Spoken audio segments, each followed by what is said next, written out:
Hei, og velkommen til del 9 av dette NovaPoint-kurset.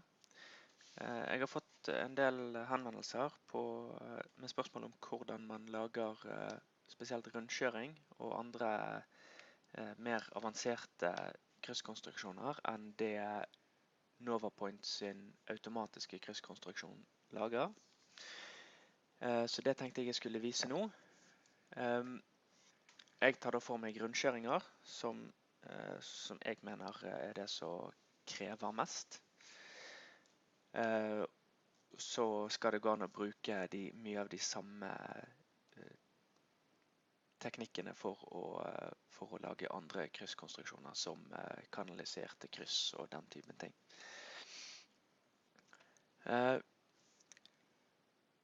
Når vi skal lage rundkjøringer, så trenger vi et hjelpeplan i terrenget. Det vi gjør da, er at vi lager en høydeoppgave.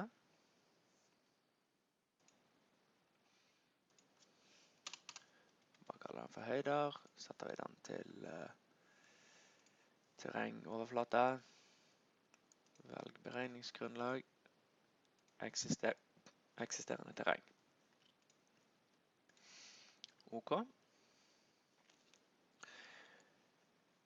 Så går vi over i AutoCAD.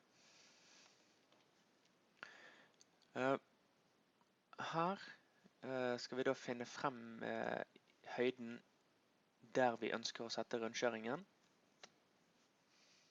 Så ønsker jeg å ha rundkjøringen, jeg skal ha midten på rundkjøringen sånn cirka her. Velger vi høydeoppgaven, og da får vi ut høyden på terrenget der vi ønsker rundkjøringen.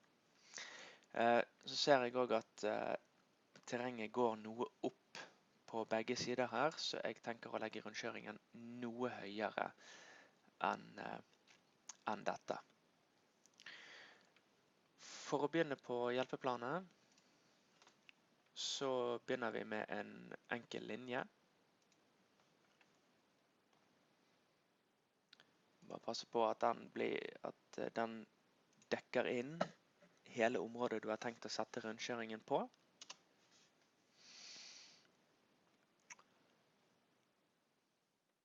Når vi da går inn på egenskapene for den linjen,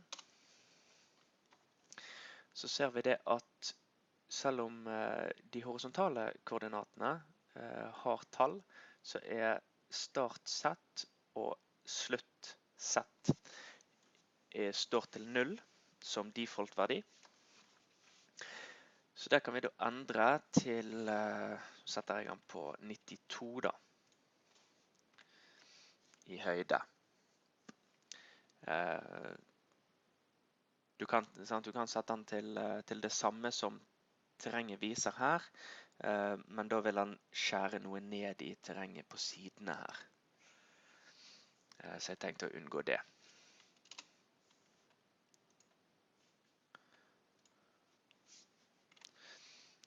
Sånn. Når vi da har den første linjen, så må den offsettes. Kan vi bruke en offset på 5 meter. Velger vi objekt, og så skal vi ha multiple. Vi skal ha ganske mange ut av den linjen her.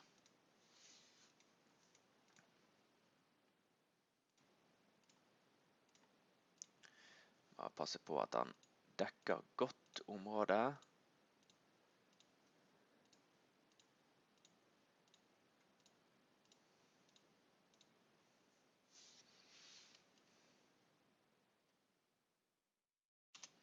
Sånn.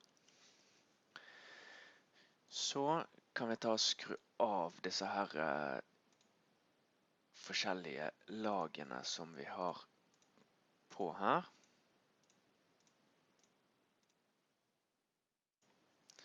Sånn at vi slipper å snappe til feile ting. Så skal vi ha på object-snappen igjen. bruker vi endepunktene på den linjen.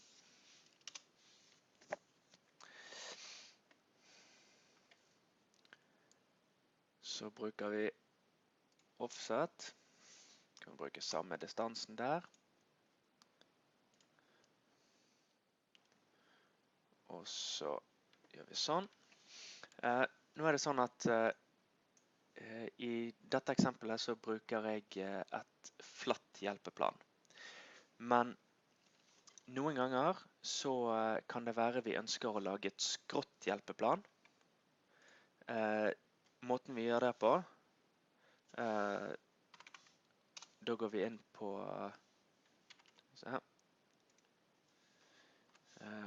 på egenskapene for linjen igjen, og så bare setter vi forskjellig høyde på startsett og sluttsett.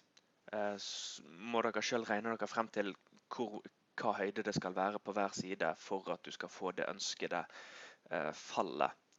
Dersom du vil ha, si du har en hovedvei som har et naturlig fall nedover, så kommer du til en rundkjøring, men veien skal fortsette å falle, fortsette med samme fall etterpå. Da ønsker du gjerne å sette likt fall gjennom rundkjøringen.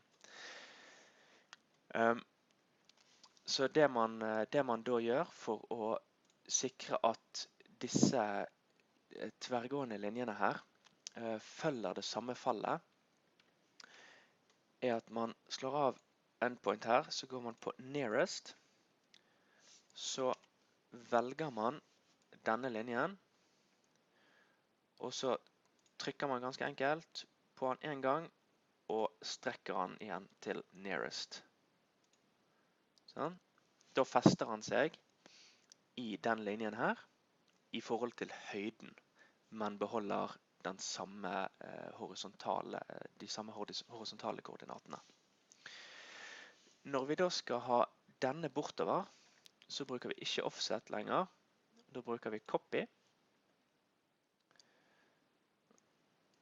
Select objects. Sånn. Og så specify base point. Da velger vi den som ligger bak. Velger vi den sånn.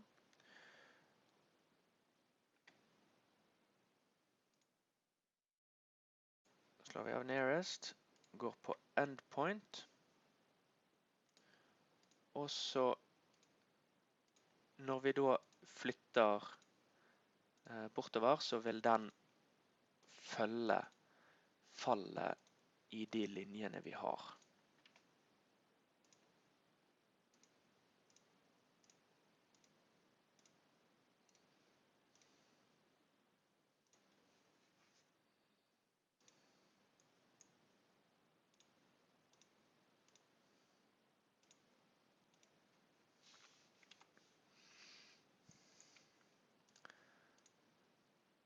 Greit om vi avslutter med å snappe til endepunktene her. Ser det mer ryddig ut. Når vi da skal overføre dette til AutoCAD, til NovaPoint, så bare lagrer vi det. Lagrer hele dokumentet.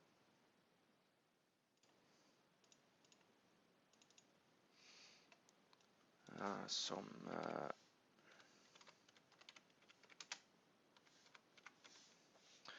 sånn. Lagrer. Så kan vi gå over i NovaPoint. Går vi på, bare ta vekk den fra en tidligere gang.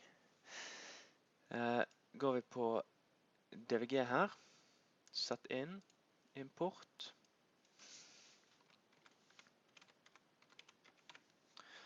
Hjelpeplan, velger vi fil. Åpne, koordinatsystemet vil være det samme. Går vi på laginnstillinger, og så slår vi ut av alt vi ikke skal importere, og så holder vi på hjelpeplanet.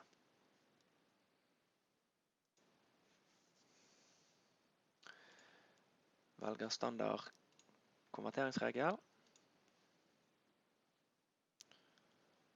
Og OK.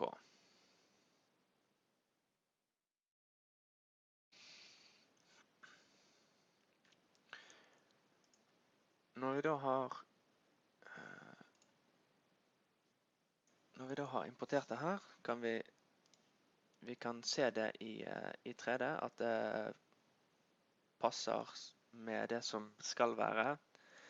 Vi kan ta det inn i 3D-visningen.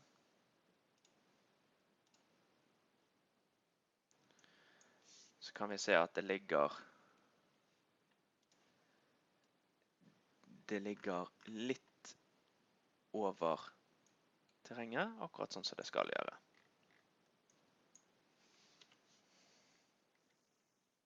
Ser vi det går under terrenget her, og flykter det med terrenget her borte igjen. Men NovaPoint kan ikke beregne mot disse linjene her. Så det vi må gjøre er vi går på overflate, modellering, terrengoverflate, og så beregner vi hjelpeplanet ut fra disse linjene. Velger vi et høydegrunnlag her på det hjelpeplanet vi har, så må vi gå på innstillingene her, for det at de linjene vi har brukt gir en ganske grov triangulering, for trianguleringen bruker bare punktene. Han bruker ikke alle disse kryssningene av det. Så det vi da gjør er at vi velger legg til punkt langs rette linjesegmenter. Lagre sånn, og OK. Da får vi et hjelpeplan her, som ser sånn ut. Helt plant og fint. Dette kan vi bruke til å beregne rundkjøringen vår mot.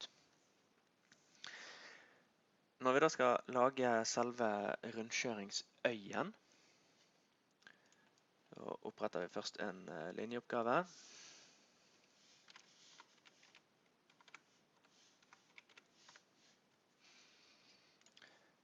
Beregningsgrunnlag bruker vi hjelpeplanet.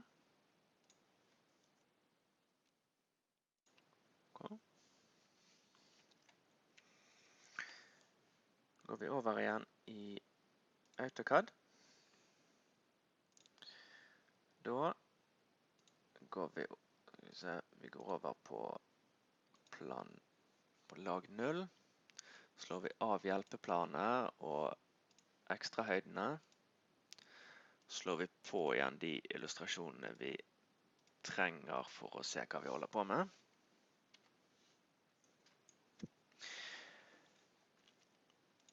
Så har NovaPoint krysskonstruksjonsmuligheter i 2D, som hjelper deg å lage og få horisontalgeometrien. Velger vi en standard rundkjøring her.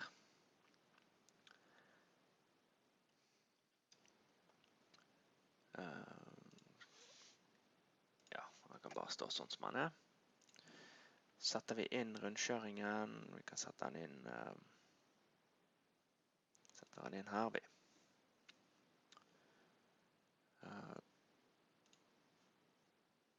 OK, og så må vi sette inn en node. Den kan vi sette inn i senter der.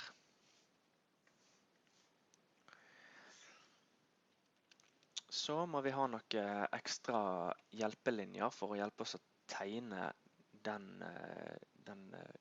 geometrien for rundkjøringen.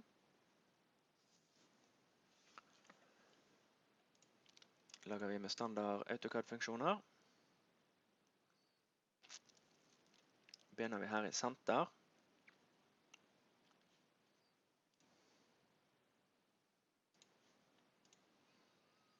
Og så strekker vi den ut sånn.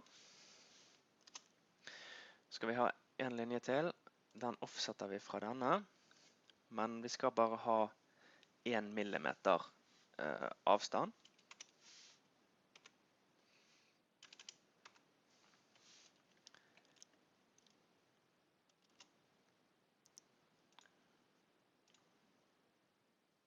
Sånn. Kan vi zoome inn, og så ser vi der er 2 linjer, 2 separate linjer.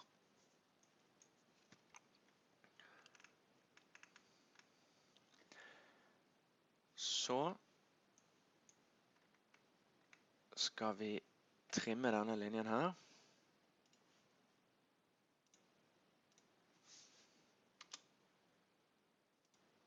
Sånn. Skal vi ha noe ekstra hjelpelinjer sånn. De går mot endpointene her. Det er bare sånn at det skal bli lettere å treffe.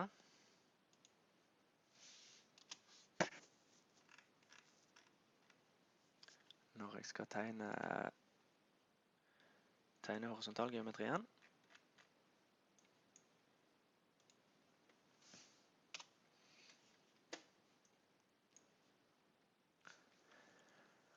Grunnen til at vi lager et sånn mellomrom her, det er rett og slett bare det at NovaPoint kan ikke forstå en sirkel.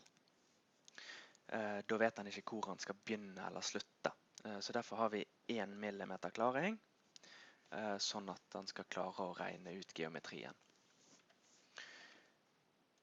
Går vi her på vei, på linjekonstruksjon, velger vi rundkjøringen vår.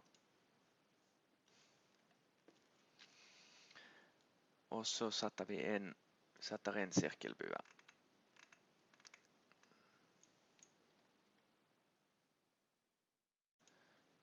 Velger vi startpunkt der. Skal vi ha et senterpunkt. Da bare velger vi nearest, og så skal vi ha et endepunkt her.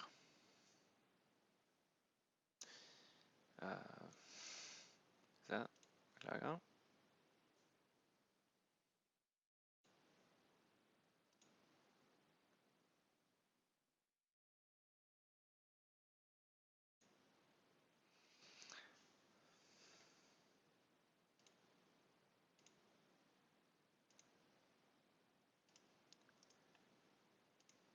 Enklere å bare slette når man gjør litt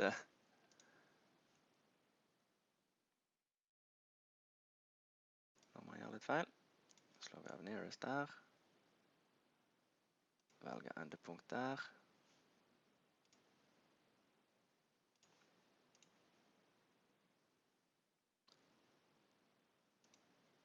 Nearest.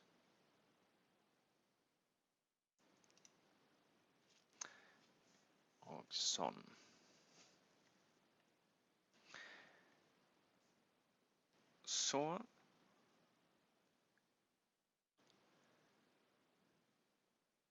Så skal vi fortsette denne sirkelbuen med en ny sirkelbue. Der setter vi fri radius for å kunne manipulere den.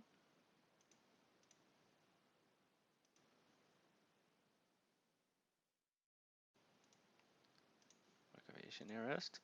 Da bruker vi endpoint igjen. Kan vi zoome inn, så kan vi se at der begynner å slutte de på hver sin side ut av det millimeterskapet. Fester vi den igjen.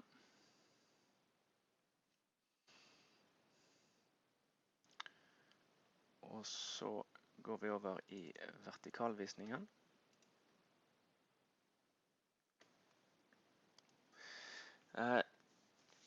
I stedet for å lage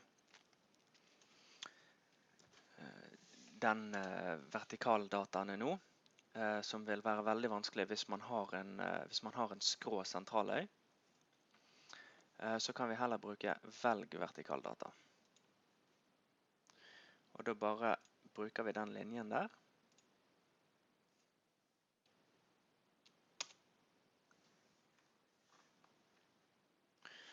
Og så henter NovaPoint vertikaldataene fra det hjelpeplanet vi har laget.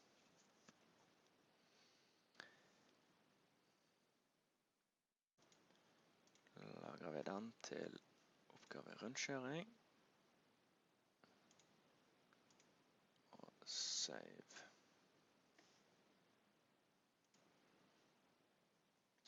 Sånn.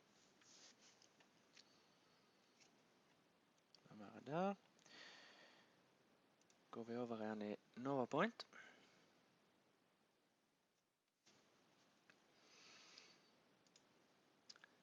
Så må vi ha en veimodelloppgave.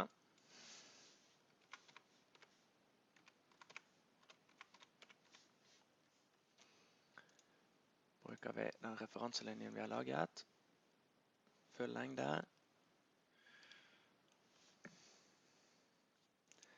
Kan vi bare sette klassen til en SA2.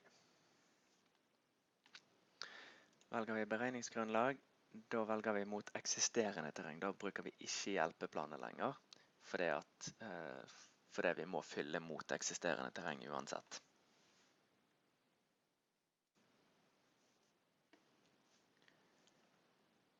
Og OK.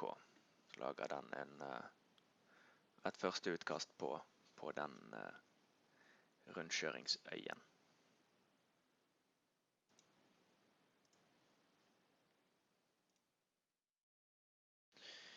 Nå ser dere, her blir det litt merkelig, ettersom det vi har fortau på begge sider av denne rundkjøringen. Så det vi gjør da rett og slett vi går inn på design, på veiflate.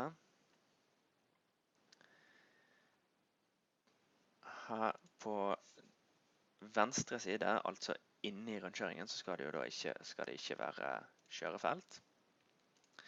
Vi har en skulder her, den kan vi ha når vi setter hellingen til 0.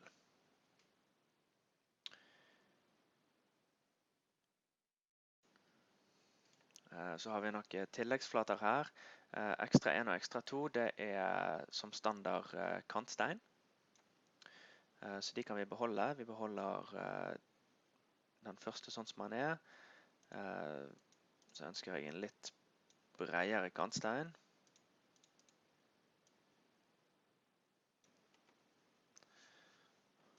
Sånn.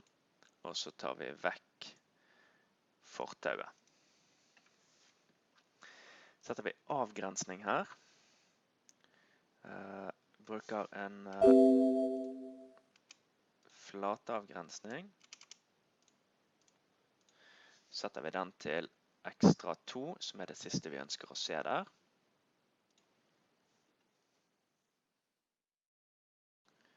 Går vi på høyre siden. Der skal vi ha et kjørefelt på 7 meter. Så skal vi ikke ha noe skulder.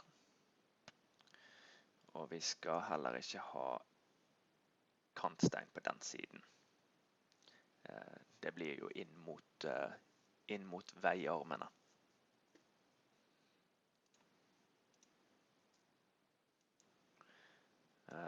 Der trenger vi ikke sette avgrensning foreløpig. Da lager vi OK. Får vi se. Ja. Da har vi en rundkjøring med kjørebaneareal, skulder og kantstein. Så det typisk at det landskapsarkitekter som definerer hva som skal være inni disse rundkjøringene. Så da har vi den sentrale øyen i rundkjøringen, og jeg tenker vi stopper leksjonen der foreløpig, og så kommer jeg tilbake i neste video for å vise hvordan man lager veiarmer inn mot rundkjøringen.